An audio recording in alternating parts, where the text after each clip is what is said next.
Some houses creak, some settle, some whisper, and the one Ethan bought for $13,500 on the edge of Mirk Pine Forest whispered like it knew your name and what you'd done. Ethan didn't believe in ghosts. He believed in cold, air-shifting floorboards, wind howling through cracks, and the logical reason behind the bump in the night, but he also believed in bargains, which is how he ended up alone, at midnight, unlocking the warped wooden door of a house that had sat empty for 47 years. The listing had been vague. Historic woodland home.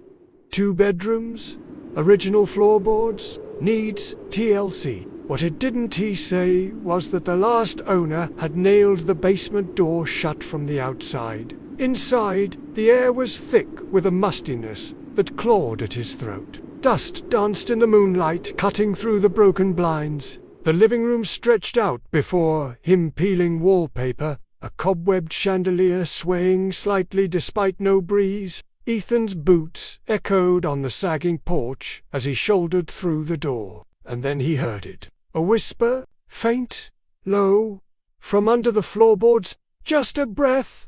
Ethan. He froze, hand still gripping the doorknob. He tried to ignore the fact that every step he took in the hallway groaned unnaturally. The noise had rhythm, like breathing would.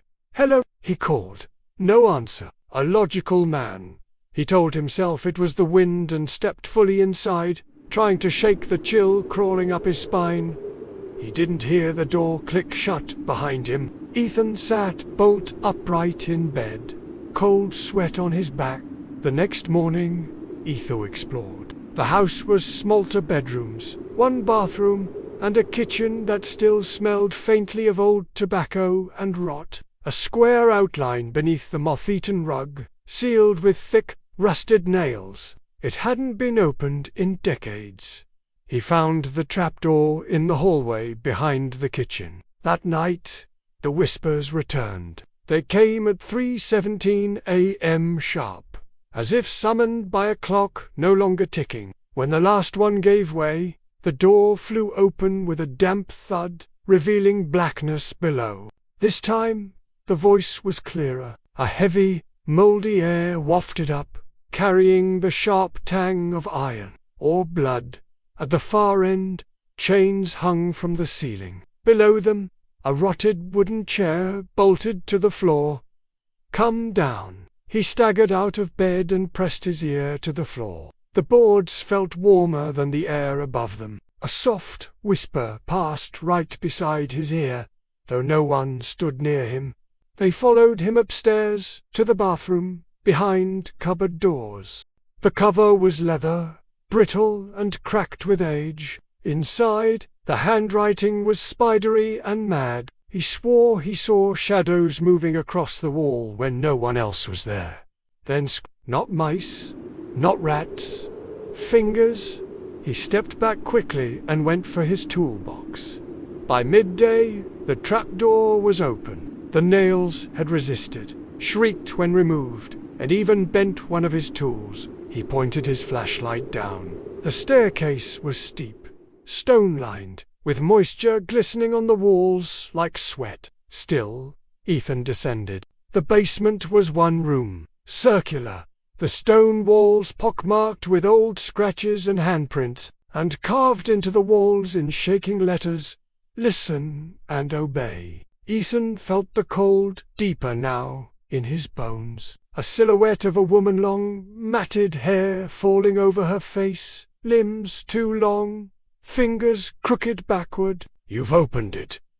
He turned and ran. The last page was just 1 line, written over and over in growing madness.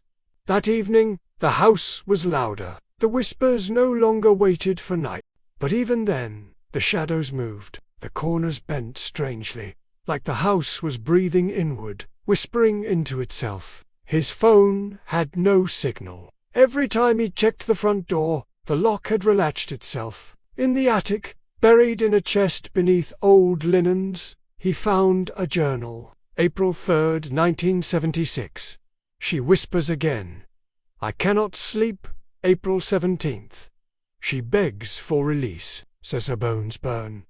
May 1st. I sealed the if no one hears, she cannot grow stronger. May 9th. My wife is gone. She went down there to see. She never came back. It blinked a moment, too late. It smiled when he wasn't smiling. Its lips moved when his didn't. May 13th. The whisper knows my name. Ethan's hands trembled. Beneath the floor, she listens.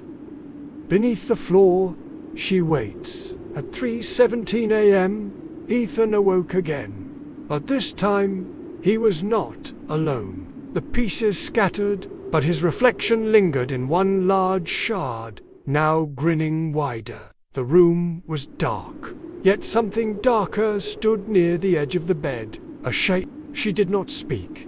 She smiled, and then she dropped through the floor, sinking straight through the boards, like smoke in reverse.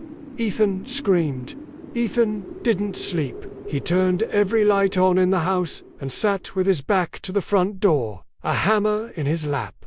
By dawn, his fingernails were bitten down to raw. He was trapped. He simply whispered, "I lost my brother to that house in '76. He was never the same." But as he approached, the house loomed taller. The windows stared like eyes. The door creaked open before he touched it. When they found him, he'd torn off his ears. In the kitchen, he found scratches along the walls, long, deep gouges, as if someone had clawed at them with fingernails. Dried blood filled the cracks. One word had been scratched into the cabinet door: "Stay." Later that day, Ethan noticed something strange. Whenever he looked at himself in the mirror, his reflection didn't move in sync. By the third time, he leaned in close, breath fogging the mirror. "What are you?" he whispered. The reflection's lips curved upward. Her mouth split wide with a smile full of broken teeth. "I'm what's left." When the listening stops, it said. Ethan stumbled back, smashing the mirror with his fist. From behind him, the floor creaked long, slow, like something rising. He didn't look. He ran. He couldn't move, couldn't blink. At dusk, the house let him out. Inside, there were no teeth now, just dozens of tiny mouths, each whispering in dead voices. Ethan practically fell through the front door and ran down the dirt road toward the only other house he'd seen on his drive, in an old farmhouse surrounded by rusted tools and skeletal trees. The man who answered was gaunt, elderly, and already shaking his head.